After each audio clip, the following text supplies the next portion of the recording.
1 in 26 people will have epilepsy in their lifetime. It affects those that are very young, say 3 years old and younger, and it affects a lot of those that are 65 years and older. However, epilepsy can get anybody at any time. And in some cultures, it's encouraged that you don't say anything. I mean, some people believe it's a form of possession, and that's an old belief. It's not true, but it's just one of the myths that we have to fight against to dispel. Some people have seizures complex partial seizures where it looks like they're totally awake and aware, but they're not. The best description is more like the lights are on, but nobody's home. Their eyes are open. They seem to be awake. They may be standing, they may be walking, but they are not fully aware of what's going on around them. Sometimes they might just pick up their clothes, they might chew, or they might just stand and stare. Those are more dangerous and uncomfortable because you can have those in a store and store clerks will think, what is this person doing? Get uncomfortable. That can cause that situation can escalate quickly and go from this person is having a seizure to what's really going on here. I think the biggest challenge was school because we were ready to watch her and be prepared for what could come. But, school people that don't necessarily have experience or don't listen well can be really challenging. I decided I was going to tell my employer that I had epilepsy. And I went out there and I went out for several interviews and they went really, really, really well. And towards the end of my interview, I said, I just want you to know that I have epilepsy and this is what it looks like. And this is what happens. So I would open up the table for them to ask any questions at that point in time. And I'm sure that my conversations and my interviews went very well for very many companies that I might have worked for. But I'm sure that they might have not wanted me for fear of my epilepsy.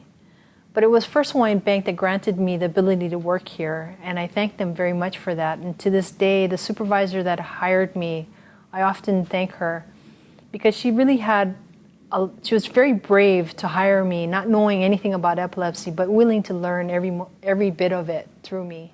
Maybe when it first started, I didn't really understand about it, so of course I was embarrassed. But as I grew up, since I was always having seizures, I just stopped caring. Well, not stopped caring, but I learned okay, I have to live with this, otherwise I'm always going to be embarrassed about it. Basically, the more that people talk about it, the more they know that they're not alone. They're not living in isolation, that it's not contagious. It's not scary. It doesn't mean the end of the world. You can live a full, happy life. And then I think that's what's going to break down those fears and the wrong stereotypes when people start talking about it. At my school last year for Epilepsy Awareness Month, I did a thing on my office door where I posted a fact every day, dyed my hair purple. So, middle schoolers like that kind of novelty. So we're going to do that again. They're looking forward to that. So I think those little things, just making sure people know. I mean, I've used it as an icebreaker with new people I've met. And just talk about it. And since I have such a loose attitude about it, it just goes over the heads. They don't get all awkward with you anymore. I'm sure some people it's really hard for them because it can be a really difficult thing. Once I got carefree about it, then it became a lot easier to talk with people about it. So that's why I would suggest that you learn about your seizures more.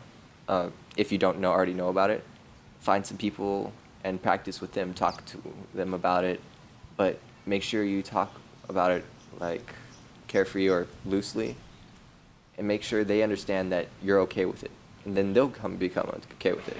And that's just, there's another person that you can be with that will always understand. Things that you can do if you don't have seizures and you just want to be helpful is to educate yourself. You can visit us here at the office. We're always happy to give you more information. Read online. There's Epilepsy Foundation America websites. There are great books on epilepsy. Learn as much as you can on epilepsy. Educating the general public will help ease fear and will help change a lot of it will help dispel the myths and change a lot of the stigma. So the best thing people without epilepsy can do is to learn about it. Because if people know more about it, then we can talk about it. We can have those conversations that we're not having right now. You know, that to me is the step, right? If it's 1 in 26, if that's really the number, if all of those 1 in 26s said, hey, you know, I have epilepsy and look, we're okay, we're good. I think those little steps, you know, even at schools, if I'm fine with them talking about it, if that can mean that these kids grow up to know, oh, I knew this girl who had epilepsy and she was okay. If all those 1s in 26s could tell their group, you know, like pay it forward, right? It's just a little bit more, make the world a little kinder.